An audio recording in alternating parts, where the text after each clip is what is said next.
Thailand లోని గ్రామీణ ప్రాంతాల్లో ఇల్లు కట్టే ముందు చేసే ఈ పని చూడడానికి ఏదో వింతైన ఆచారంలా లేదా సామూహిక నృత్యంలా అనిపించవచ్చు, కానీ నిజానికి ఇది ఆ ఇల్లు వందల ఏళ్లు పటిష్టంగా ఉండటానికి వేసే పునాది ప్రక్రియ. థాయిలాండ్ ఉష్ణమండల దేశం కాబట్టి అక్కడ వర్షాలు ఎక్కువ. దీని వల్ల నేల ఎప్పుడూ చిత్తడిగా మెత్తగా ఉంటుంది. అంతేకాకుండా అక్కడి మట్టిలో ఇసుక శాతం ఎక్కువ ఉండటం వల్ల పునాది త్వరగా కుంగిపోయే అవకాశం ఉంది. ఇల్లు కాలక్రమేణా పక్కకు వంగిపోకుండా ఉండటానికి భూమిలోకి పొడవైన కాంక్రీట్ పిల్లర్లను పంపుతారు.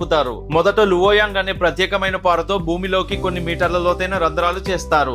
ఆ రంధ్రాలలో పొడవైన కాంక్రీట్ పిల్లర్లను నిలబెడతారు. ఇవి చాలా పొడవుగా ఉండటం వల్ల సగానికి పైగా భూమిపైనే ఉంటాయి. పిల్లర్ పైన ఒక చెక్క పలకను ఉంచి దానిపై మనుషులు నిలబడతారు. సూపర్వైజర్ ఇచ్చే రిథంను బట్టి అందరూ ఒకేసారి పైకి ఎగిరి కిందకు దూకుతారు. వారి బరువు మరియు ఆ లయబద్ధమైన ఒత్తిడి వల్ల ఆ భారీ పిల్లర్ మెల్లమెల్లగా భూమిలోకి దిగిపోతుంది. భారీ యంత్రాలు వెళ్లలేని ఇరుకైన సందుల్లో లేదా తక్కువ ఖర్చుతో పనులు పూర్తి చేయాలనుకున్నప్పుడు ఈ పద్ధతి అద్భుతంగా పనిచేస్తుంది.